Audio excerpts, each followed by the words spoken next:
Hello guys, I welcome all of you in my online classes of medical surgical nursing.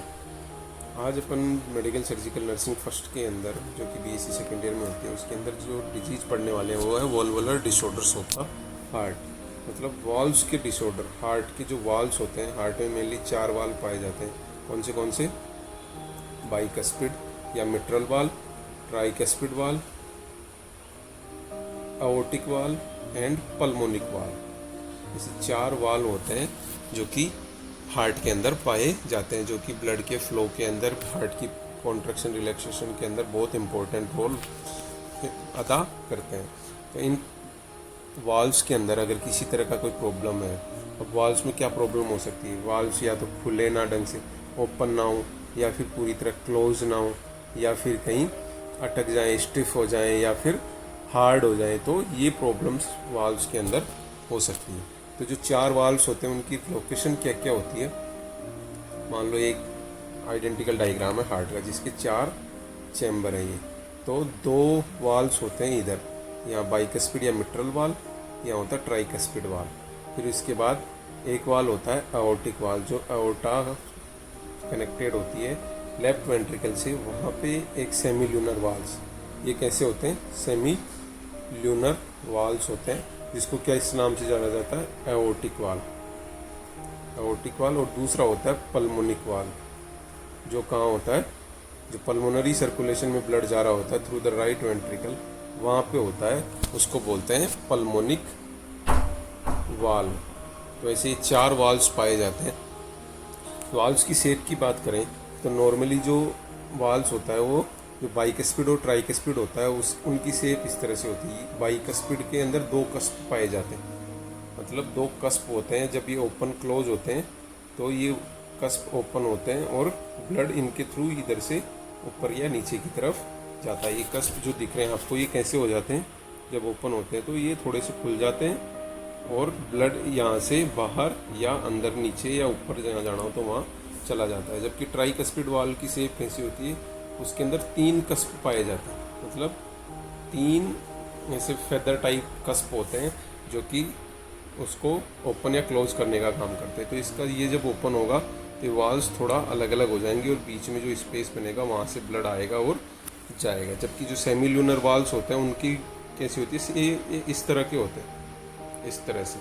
तो ये जब open होते हैं तो इधर आ जाते हैं, यूँ हो जाते हैं, तो ब्लड चला जाता है, और जब क्लोज होते हैं तो ये आपस में एक दूसरे से कनेक्ट हो जाते हैं। तो इस तरह से एओर्टिक वाल्व्स और पल्मोनिक वाल्व्स होते हैं। तो अगर इन वाल्व्स के अंदर या तो ये पूरी तरह से क्लोज ना हो रहे हो, या फिर ओपन ना हो रहे हो, या फिर स्टिफ हो गए हो, हार्ड हो गए हो, जिसकी वजह से जो नॉर्मल मूवमेंट्स है वाल्व्स की वो नहीं हो पा रही हो, तो उस कंडीशंस को क्या कहा जाता है? वॉल्वुलर डिसऑर्डर्स। तो आज अपन सबसे पहले बात करने वाले हैं जो वॉल्वुलर डिसऑर्डर्स हैं उनके अंदर, वॉल्वुलर डिसऑर्डर्स के अंदर मिट्रल वाल्व्स की। पर उससे पहले अपन देखते हैं कि वॉल्वुलर डिसऑर्डर्स का इंट्रोडक्शन और कैसे कैसे ये वॉल्वुलर डिसऑर्डर्स होते हैं। तो इसमें सबसे पहले first point, problems with the heart valves, holes in the intracardiac septums, cardiomyopathies and infectious diseases of the heart muscles after cardiac output. जो प्रॉब्लम्स होती है हार्ट वाल्व्स के पास, जो कि होल्स होते हैं इंट्राकार्डियक सेप्टम्स के अंदर, कार्डियोमायोपैथीज और इन्फेक्शियस डिजीजेज होती हैं, वो अल्टर करती हैं किसको? कार्डियक आउटपुट को।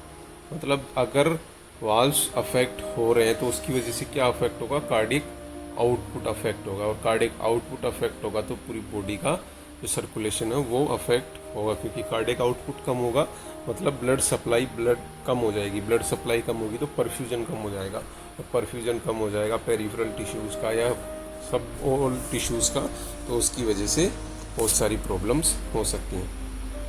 अब बात करें तो ये वॉल्वुलर डिसऑर्डर्स 2 तरह के होते हैं, मेनली 2 तरह के होते हैं। एक होते हैं एक्वायर्ड और दूसरे होते हैं कंजेनाइटल, कंजेनाइटल वॉल्वुलर डिसऑर्डर्स, और एक होते हैं एक्वायर्ड। कंजेनाइटल मतलब जो बाई बर्थ हो, और एक्वायर्ड मतलब बाद में किसी इन्फेक्शियस डिजीज की वजह से या फिर किसी पैथोलॉजिकल कंडीशन की वजह से, या कोई भी ऐसा रीज़न या कोई भी पॉजिटिव एजेंट उसकी वजह से अगर हो रहे हैं आफ्टर द बर्थ, किसी किसी पैथोफिजियोलॉजी या किसी पैथोलॉजी के थ्रू एक्वायर हो रहे हैं, मतलब बाद में हो रहे हैं, तो एक्वायर्ड वाल्वुलर डिसऑर्डर्स। और दूसरा है कंजेनाइटल, इसमें नीचे ऐड कर लेना, कंजेनाइटल वाल्वुलर डिसऑर्डर्स। तो the valves of the heart control the flow of blood. जैसे कि आपको पता है जो फ्लो ऑफ ब्लड होता है, कहाँ जाना है, कैसे जाना है, उसको कौन कंट्रोल करता है? Valves. Through the heart into the pulmonary artery and aorta by opening and closing in response to the blood pressure changes as the heart contraction relax through the cardiac cycle.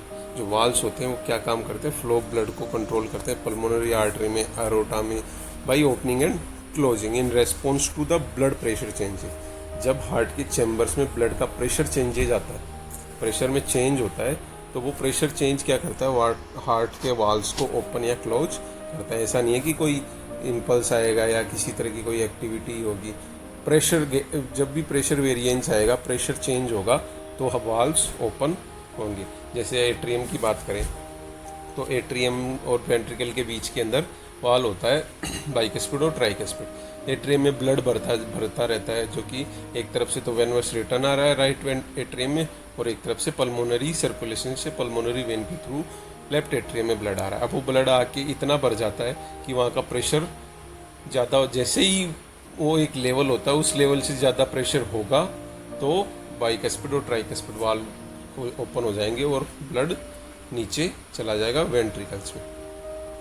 अब जैसे ही blood नीचे चला जाएगा और साथ में क्या हो रहा है? कॉन्ट्रैक्शन। जैसे कि अपन बात करते हैं कि पहले एट्रिया का कॉन्ट्रैक्शन होगा, तो वो कॉन्ट्रैक्शन और ब्लड का वॉल्यूम दोनों एक प्रेशर जनरेट करते हैं और उस प्रेशर की वजह से वाल्व्स ओपन और क्लोज होते हैं। अब जब रिलैक्सेशन होगा तो प्रेशर भी कम हो जाएगा, वहाँ वॉल्यूम भी कम हो गया, तो उसकी वजह से वाल्व वापस क्लोज हो जाएंगे। तो इस तरह से जो प्रेशर चेंजेज होते हैं वो क्या करते हैं? कॉन्ट्रैक्ट और रिलैक्स करते हैं through the cardiac cycle.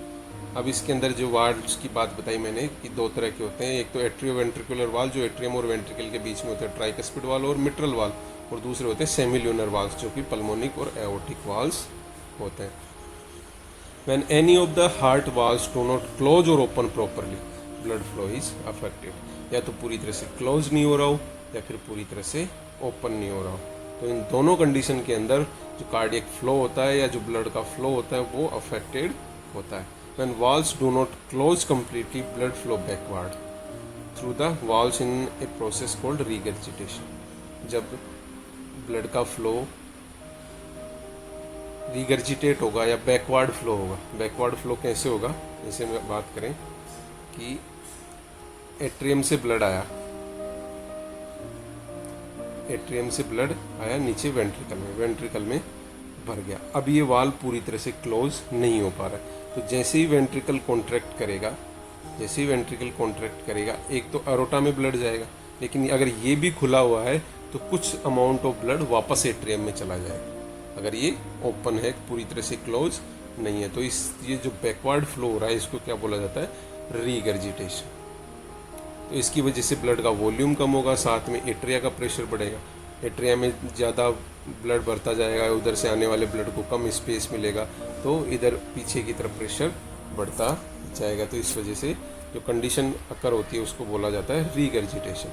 When valves do not open completely, और जब पूरी तरह से ओपन नहीं होते हैं, एक condition called stenosis. The flow blood through the valve is reduced. और स्टेनोसिस मतलब स्टिफनेस या हार्डनेस हो जाती है वाल्व्स की, या कैल्सिफिकेशन की वजह से वाल्व्स, जैसे अपन बात करें कि बहुत जंग खाया हुआ, एक तो जो जंग लग जाती है ना वाल्व्स के अंदर, वैसा हो जाता है। तो यहाँ भी जंग लग जाती है तो हार्ड हो जाती है, उनका खुलना और बंद होना थोड़ा हार्ड हो जाता है, जिसकी वजह से भी ब्लड फ्लो रिड्यूस हो सकता है। अब सबसे पहले अपन बात करें मिट्रल वाल्व से रिलेटेड, या बाइकस्पिड वाल्व, बाइकस्पिड या मिट्रल वाल्व जिसको बोला जाता है, उससे रिलेटेड डिसऑर्डर्स के बारे में। तो कौन सा होता है? ये जो लेफ्ट एट्रियम और लेफ्ट वेंट्रिकल के बीच का जो वाल्व होता है वो कौन सा वाल्व होता है? Mitral valve. अब इसकी तीन कंडीशंस हो सकती है। सबसे पहली mitral valve prolapse, second mitral regurgitation and third is mitral stenosis. अपन सबसे पहले बात करेंगे मिट्रल वाल्व प्रोलैप्स की, जिसको कि बैरलॉव सिंड्रोम या क्लिक मर्मर सिंड्रोम के नाम से भी जाना जाता है, क्योंकि इसके अंदर जब ब्लड का अमाउंट बढ़ता जाता है तो वहाँ पे साउंड अलग आने लग जाती है, मरमर साउंड आने लग जाती है और वो क्लिक की तरह आती है, क्लिक साउंड होता है ना, उस तरह से साउंड आती है।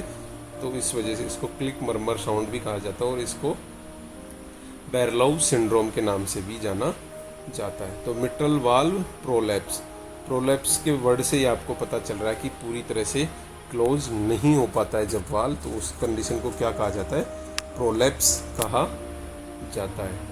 कोई वाल्व या कोई भी ऐसी स्ट्रक्चर जो लूज हो जाती है या फिर वो पूरी तरह से जहाँ होनी चाहिए वहाँ नहीं होती है, तो उस कंडीशन को बोला जाता है प्रोलैप्स। तो यहाँ पे क्या हो रहा है, in this condition portion of A mitral valve leaflet balloons back into the atrium during systole. It leads the valve remain open during systole, so blood regurgitates from the left ventricle to left atrium. तो यहाँ पे actually हो क्या रहा है, ये जो bicuspid valve के लीफलेट थे जो कि क्लोज हो जाने चाहिए at the time of systole, जब वेंट्रिकल का सिस्टोल होता है तब ये बंद हो जाने चाहिए थे, वो बंद नहीं होते। और जब सिस्टोल होगा तो एरोटा में जाने के साथ साथ इधर भी ब्लड आ जाएगा, इधर पीछे रिगर्जिटेशन होगा ब्लड का, जिसकी वजह से ब्लड कहाँ चला जाएगा, लेफ्ट एट्रियम में, और लेफ्ट एट्रियम में ब्लड जाएगा तो उसकी वजह से एट्रियम को भी अफेक्ट होगा। अब नेक्स्ट बात करें, mitral valve prolapse, formerly known as mitral prolapse syndrome के नाम से भी बोला जाता है इसको, is a deformity that usually produce no symptoms. कभी कभी क्या होता है कि इतना सीवियर नहीं होता है क्योंकि एट्रियम में ब्लड जो जा रहा है वो वापस नॉर्मली आना वेंट्रिकल में ही है। तो अगर कम अमाउंट में या नॉर्मल अमाउंट है कि थोड़ा बहुत ब्लड जा रहा है तो उसकी वजह से कई बार सिम्टम्स नहीं आते। Rarely it progresses and can result in sudden death. लेकिन अगर ये बहुत ज़्यादा हो गया है और एट्रियम में बहुत ज़्यादा ब्लड जाने लग गया है रेदर देन एरोटिक सर्कुलेशन में, एरोटा में ब्लड जाने के जितना जाना चाहिए उतना नहीं जा रहा है जबकि एट्रियम में ज़्यादा जा रहा है, तो कार्डियक आउटपुट कम हो जाएगा, साथ में एट्रियम पे लोड पड़ेगा, एट्रियम का साइज बढ़ जाएगा, एनलार्जमेंट हो जाएगा, उसके साथ साथ पल्मोनरी सर्कुलेशन पे भी प्रेशर पड़ेगा और ultimately right sided heart failure हो सकता है और मे बी सडन डेथ भी हो सकती है।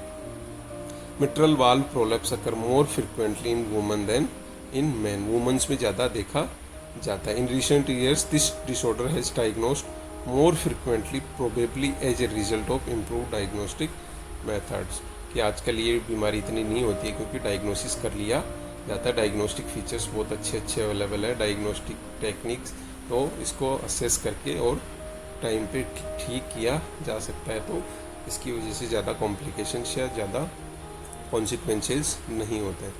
अब आप डायग्राम से और क्लियरली समझ जाओ कि बाइकस्पिड वाल्व का जैसे मैंने बताया था, इसका ऐसे इस तरह से कस्प होते हैं जो कि दो कस्प होते हैं, बाई का मतलब दो कस्प होते हैं, एक ये और एक दो। तो जब ये ओपन होते हैं तो इनके अंदर से ब्लड नीचे की तरफ जाता है और ऊपर की तरफ आता है, जब सिस्टोल होता है तब ये क्लोज हो जाते हैं, तो उस वक्त नीचे से वेंट्रिकल से ब्लड ऊपर की तरफ नहीं आ पाता। ऐसे जैसे मान लो ये है एट्रियम और ये है वेंट्रिकल, ये है एरोटा, तो एट्रियम और वेंट्रिकल के बीच में है ये वाल्व। अब ये वाल्व ओपन हुआ तो ब्लड एट्रियम से वेंट्रिकल में चला गया, वेंट्रिकल फिल हो गया। अब यहाँ का प्रेशर अब होगा यहाँ पे वेंट्रिकुलर कॉन्ट्रैक्शन, जैसे वेंट्रिकुलर कॉन्ट्रैक्शन होगा यहाँ पे कौन से वाल्व्स होते हैं, सेमील्यूनर वाल्व्स। जैसे प्रेशर बढ़ता जाएगा सेमील्यूनर वाल्व खुलेंगे और ब्लड ऊपर की तरफ एरोटा में चला जाएगा। लेकिन साथ में जैसे इस डायग्राम में आपको दिख रहा है कि ये पूरी तरह से क्लोज्ड वाल्व है, तो क्लोज्ड वाल्व होगा तो वापस ब्लड की जब कॉन्ट्रैक्शन होगा या जब वेंट्रिकुलर सिस्टोल होगा तो ब्लड वापस नहीं आ पाएगा। लेकिन यहाँ पे अगर वाल्व ओपन है तो ये ब्लड वापस एट्रियम में जाना स्टार्ट कर देगा, जैसे आपको इस डायग्राम में दिख रहा है। ये देखो यहाँ पे आपको दिख रहा है कि जब ये कॉन्ट्रैक्शन कर रहा है तो एरोटा का सेमील्यूनर वाल्व भी ओपन है और साथ में ये भी ओपन है, तो इसकी वजह से ब्लड वापस एट्रियम में चला जाएगा। इस कंडीशन को क्या बोला जाता है, मिट्रल वाल्व प्रोलैप्स। अब इसके कोजेज क्या क्या है, what are the causes of mitral valve prolapse, कैसे कौन सी ऐसी कंडीशंस हैं जो कि मिट्रल वाल्व प्रोलैप्स को कोज कर सकते हैं। सबसे पहला है मिक्सोमेटस डीजनरेशन। मिक्सोमेटस डीजनरेशन एक non inflammatory progressive disarrangement of the valve structures caused by defect in the mechanical integrity of leaflets due to altered synthesis and remodeling। जब जो वाल्व्स का स्ट्रक्चर बन रहा होता है या वाल्व्स जब बन रहे होते हैं तो उनके अंदर कुछ डिफॉर्मिटी, उनके लीफलेट्स के अंदर कुछ डिफॉर्मिटी आ जाती है। तो उस कंडीशंस की वजह से क्या होता है, ये वाल्व प्रोलैप्स रह जाते हैं या ये वाल्व पूरी तरह से ऐसे नहीं बन पाते हैं। जब ये वाल्व बन रहे होते हैं तो ये इस तरह से नहीं बन पाते हैं कि पूरी तरह से क्लोज हो रहे हैं। तो कई बार ऐसा होता है कि ये वाल्व थोड़े ओपन ही रह जाते हैं। पर जैसे कि मैंने पहले बताया कि बहुत सारे पेशेंट ऐसे होते हैं जिनमें कोई सिम्टम्स कोज नहीं करते हैं। अगर किसी को है, नॉर्मल है, तो वो उसके साथ पूरी लाइफ निकाल सकता है। लेकिन अगर ये धीरे धीरे बढ़ गया, रीगर्जिटेशन ज़्यादा होने लग गया, कार्डियक आउटपुट कम होने लग जाता है, तो उस कंडीशन में आपको जो है प्रॉब्लम्स अराइज हो सकती हैं। तो मिक्सोमेटस डीजनरेशन सबसे फर्स्ट और मोस्ट कॉमन जो कोज है वो माना जाता है। अब इसके बाद दूसरा है एह्लर्स-डानलोस सिंड्रोम।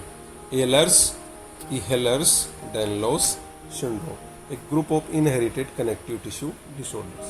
ये कनेक्टिव टिश्यू जो पूरी बॉडी के कनेक्टिव टिश्यूज़ को अफेक्ट करता है, जो कि किसको भी अफेक्ट करता है, जो वाल्व्स के कनेक्टिव टिश्यूज़ हैं उनको भी अफेक्ट करता है और वहाँ पे प्रोलैप्स जैसी कंडीशंस अराइज कर सकता है। इसके अलावा रूमेटिक हार्ट डिजीज़ जो मैंने पहले पढ़ाई थी आपको, तो रूमेटिक हार्ट डिजीज़ में क्या होता है, ये वाल्व्स को ही अफेक्ट करता है।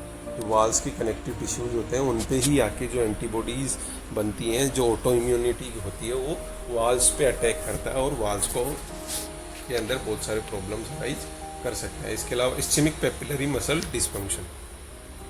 अब इससे पहले मैं आपको बताना चाहूँ पेपिलरी मसल क्या होती है। आपने भी एनाटॉमी फिजियोलॉजी पढ़ा होगा तो आपको अच्छे से पता होगा पेपिलरी मसल्स क्या होती है।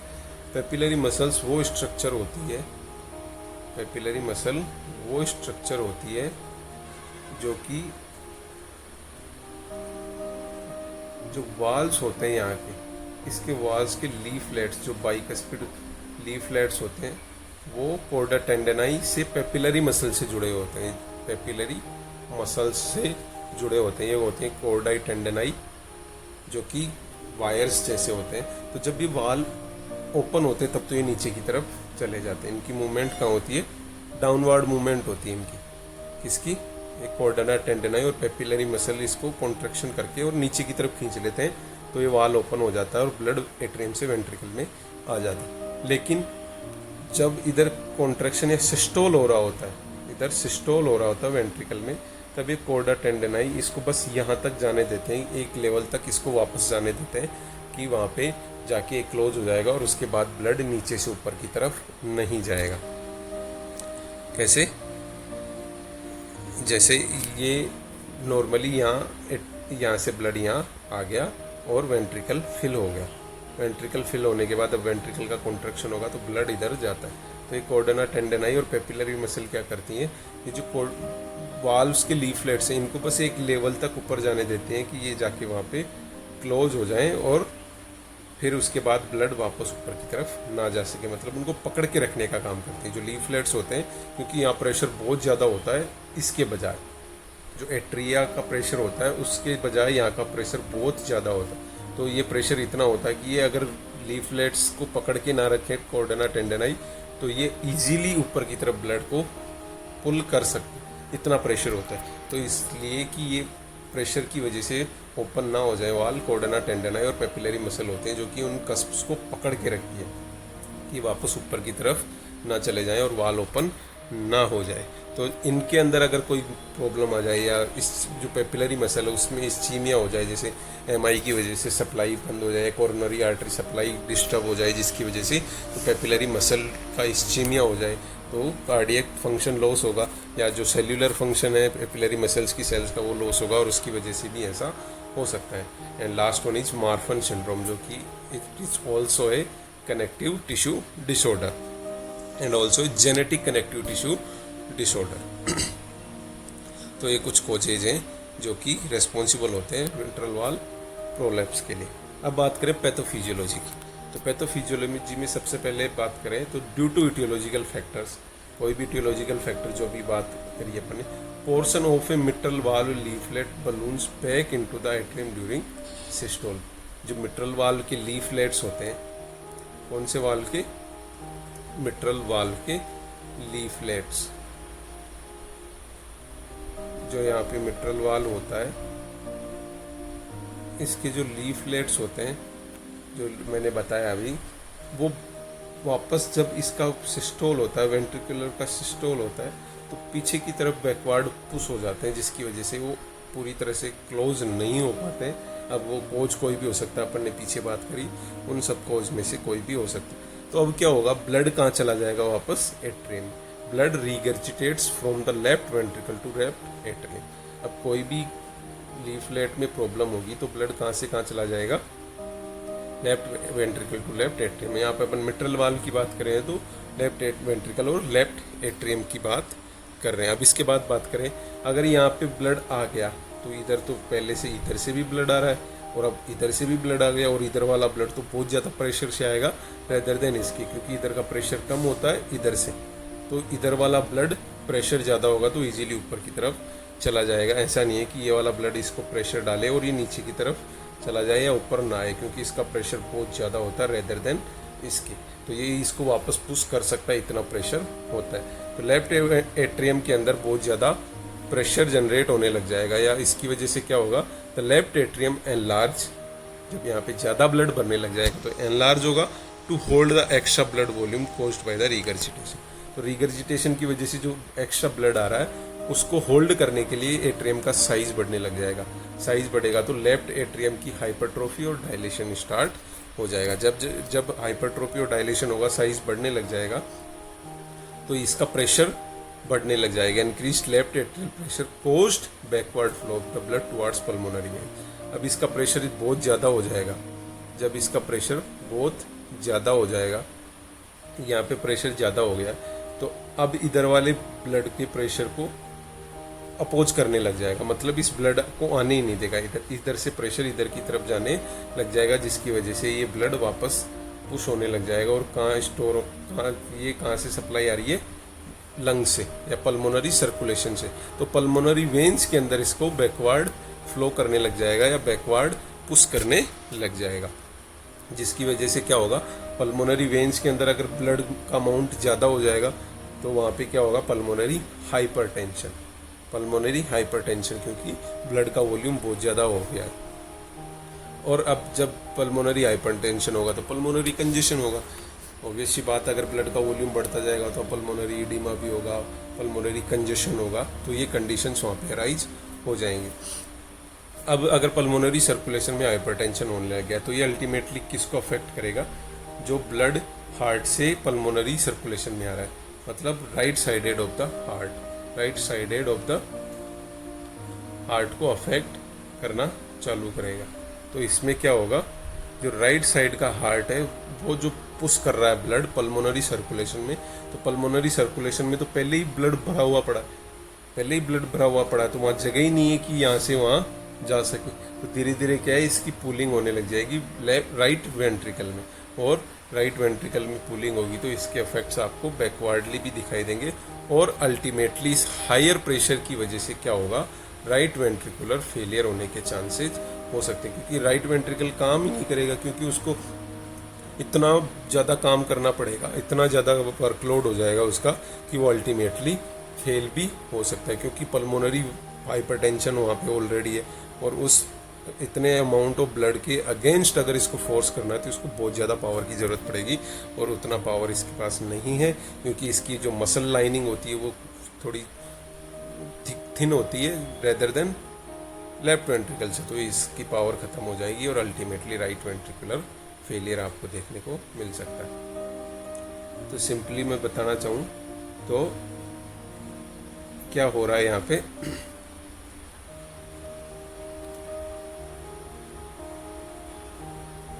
यहाँ पे हो रहा है ये सीन कि यहाँ पे सबसे पहले तो ये वाल और ये वाल हो गया है खराब, इस वाल का पूरी तरह से क्लोजिंग हो गई है बंद। तो इस वजह से क्या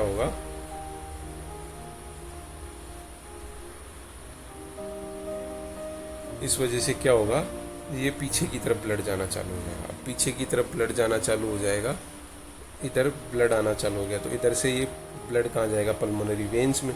पल्मोनरी वेन्स में बढ़ेगा तो पल्मोनरी आर्टरीज में भी प्रेशर बढ़ेगा। पल्मोनरी आर्टरी में प्रेशर बढ़ेगा तो इसकी वजह से जो राइट वेंट्रिकल है इस पर प्रेशर बढ़ेगा, इस पर प्रेशर बढ़ेगा, तो ये अल्टीमेटली फेल हो सकता है। तो यहाँ के मिट्रल प्रोलैप्स की वजह से ब्लड का बैकवर्ड जो प्रेशर है वो बढ़ता जाएगा और अल्टीमेटली इसको काम ज़्यादा हो जाएगा, इसका वर्कलोड बढ़ जाएगा और इसका वर्कलोड इतना बढ़ जाएगा कि अल्टीमेटली फेल भी हो सकता है। तो ये पैथोफिजियोलॉजी। इसके बाद क्लिनिकल मैनिफेस्टेशंस की बात करें तो many peoples have the balloon leaflet but no symptoms. जैसे मैंने बताया कि बहुत सारे पेशेंट ऐसे होते हैं इसमें लीफलेट में प्रॉब्लम है लेकिन इतनी सीरियस नहीं है कि उसकी वजह से बहुत ज़्यादा अमाउंट ऑफ ब्लड रिगर्जिटेट हो रहा है और कार्डियक आउटपुट कम हो रहा है, तो उनमें सिम्टम्स नहीं आते। अगर है सीरियस है प्रॉब्लम तो कौन से सिम्टम्स, फटीग होगी, ऑब्वियस सी बात है, क्योंकि ब्लड का कार्डियक आउटपुट कम होगा, डिमांड बढ़ेगी, सप्लाई कम है तो फटीग हो सकती है। Shortness of breath, pulmonary congestion है, पल्मोनरी हाइपरटेंशन है और इसके साथ साथ डिमांड भी बढ़ रही है क्योंकि ब्लड सप्लाई कम है और तो ब्लड कम जाएगा तो ऑक्सीजन भी कम जाएगी, ऑक्सीजन कम जाएगी तो डिमांड भी बढ़ेगी। डिमांड भी बढ़ रही है, साथ में पल्मोनरी हाइपरटेंशन, पल्मोनरी कंजेशन भी की भी कंडीशन है तो शॉर्टनेस ऑफ ब्रीथ हो सकता है। लाइट हेडेडनेस, सप्लाई कम हो जाने की वजह से डिजीनेस हो सकता है, अगर ब्रेन तक सप्लाई कम हो जाएगी, सिनकोप हो सकता है, पाल्पिटेशंस, हार्ट रेट बढ़ेगी, साथ और तो स्टैटिक हाइपरटेंशन, क्योंकि ऑलरेडी पल्मोनरी हाइपरटेंशन अगर आप एकदम से खड़े होते हो, और तो स्टैटिक हाइपरटेंशन मतलब सडन आप जब खड़े होते हो तो हाइपर या जो वेनस रिटर्न कम हो जाएगा, वेनस रिटर्न कम हो जाने की वजह से और ज़्यादा प्रेशर या वर्कलोड बढ़ जाएगा लेफ्ट वेंट्रिकल का और उसकी वजह से और ज़्यादा हाइपरटेंशन आपको देखने को मिल सकती है। चेस्ट पेन एंड एंजाइटी, ये सिम्टम्स आपको देखने को मिल सकते हैं। इसके बाद बात करें असेसमेंट एंड डायग्नोस्टिक फाइंडिंग्स की। Physical examination of the heart disclose an extra heart sound. जो एक्स्ट्रा हार्ट साउंड है वो देगा, सुनाई देगा, कौन सा, मिड सिस्टोलिक क्लिक। कब क्यों आ रहा है ये, क्योंकि जब सिस्टोल हो रहा है वेंट्रिकल का, वेंट्रिकुलर सिस्टोल हो रहा है तो ब्लड एरोटा के सेमिल्यूनर वाल के ओपनिंग की जो साउंड होती है, दो S1 साउंड जो एट्रियोवेंट्रिकुलर वाल्स के क्लोजिंग की होती है वो, पर यहाँ क्लोज ना होके और वापस रिगर्जिटेट और ब्लड जा रहा है तो उसकी वजह से क्लिक साउंड आएगा, जो कि मिड सिस्टोल, सिस्टोल का जैसे ही जैसे प्रेशर बढ़ता जाएगा मिड सिस्टोलिक क्लिक आएगा, क्योंकि उस वक्त क्या हो रहा है, ब्लड रिगर्जिटेट हो रहा है इन द एट्रियम, तो वहाँ पे वाल क्लोज नहीं हो रहे हैं, जबकि एक अलग ही साउंड आएगा जो कि क्लिक जैसा साउंड आएगा, इसलिए इसको मिड सिस्टोलिक क्लिक बोला जाता है। Mild to late systolic murmur sound आएगा। Refer to as mitral click, जिसको कि मिट्रल क्लिक के नाम से जाना जाता है। इसके अलावा इकोकार्डियोग्राफी करके अपन देख सकते हैं हार्ट का एनलार्जमेंट, जैसे लेफ्ट जो एट्रियम है उसका एनलार्जमेंट होगा तो इको में आपको दिख सकता है। कार्डियक कैथेटराइजेशन करके अपन असेस कर सकते हैं ईसीजी से, क्योंकि अगर ऐसा होगा तो डिसरिथमियाज या और जो सिस्टोलिक डायस्टोलिक फंक्शन है वो भी अल्टर हो सकते हैं, जिसकी वजह से ईसीजी चेंजेज आ सकते हैं। और चेस्ट रेडियोग्राफी, जिससे आपको एनलार्जमेंट या पल्मोनरी हाइपरटेंशन, पल्मोनरी कंजेशन जैसी चीज़ें आपको देखने को मिल सकती हैं। अब इसके बाद बात करें मैनेजमेंट की, तो medical management is directed eight controlling symptoms. अब जो सिम्टम्स आ रहे हैं उनको कंट्रोल करना है। If dysrhythmias are documented and cause symptoms, the patient is advised to eliminate caffeine and alcohol from the diet and to stop smoking and antiarrhythmic medications may be prescribed। अगर डिसरिथमियाज हो रहे हैं तो आपको कैफीन, स्मोकिंग, अल्कोहल ये सब आपको आपकी डाइट से हटाने हैं, क्योंकि ये क्या करते हैं और ज़्यादा डिसरिथमियाज कोज कर सकते हैं, तो इनको अवॉइड करना और साथ में एंटीआरिथमिक मेडिकेशंस आपको लेनी है। इसके अलावा चेस्ट पेन अगर हो रहा है, chest pain does not respond to nitrates, में respond to calcium channel blockers and beta blockers. तो चेस्ट पेन हो रहा है वो नाइट्रेट्स के लिए रेस्पॉन्ड ना करे, क्योंकि नाइट्रेट्स तो वैसोडाइलेशन करेंगे उसकी वजह से, पर ये इफेक्ट किसकी वजह से हो रहा है, प्रॉब्लम कहाँ है, वाल्व्स के अंदर, तो अपन कैल्शियम चैनल ब्लॉकर या बीटा ब्लॉकर देंगे, जिसकी वजह से हार्ट का रेट कम हो जाएगा, हार्ट रेट कम होगा तो हार्ट का वर्कलोड कम हो जाएगा, वर्कलोड कम होगा तो चेस्ट पेन रिलीव हो सकता है। In advance stage of disease mitral valve repair और रिप्लेसमेंट में भी नेसेसरी। अगर ज़्यादा प्रॉब्लम बढ़ती जा रही है तो मिट्रल वाल्व का जो रिपेयर करके वेलवेलोप्लास्टी या फिर उसको रिप्लेस करके अपन ट्रीट कर सकते हैं, वाल ही दूसरा डाल देते हैं, जो कि प्रोस्थेटिक वाल्स यूज किए जाते हैं।